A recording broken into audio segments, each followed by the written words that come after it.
When I was about 10, I remember trying to pray perfectly before I went to sleep at night. I had a picture in my imagination for each petition of the Lord's Prayer, and I tried to say the words of the prayer with each picture in my mind straight through without a break in my concentration. If I didn't get it done seamlessly without a distraction or a break in my concentration, I would start over. Now, I probably have mild ADD, never diagnosed, and so of course there were nights where I would cry myself to sleep because I could not say my prayer from start to finish without a break in concentration perfectly. In Luke 18, Jesus tells a parable about an arrogant religious leader and a sinful tax collector praying in the temple. The religious leader, a Pharisee, brags about his righteous and perfect behavior, giving thanks that he's not like the tax collector and other rogues, thieves, and adulterers.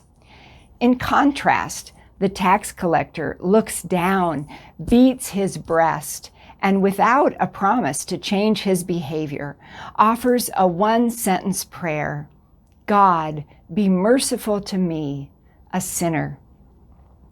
The passage then says that the tax collector was justified rather than the Pharisee.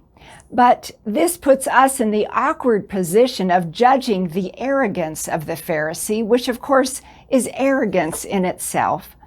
We are then tempted to make the humility of the tax collector our goal, but as soon as we try to work on humility, it too becomes arrogant because it is about us and what we are accomplishing rather than what God is doing in us.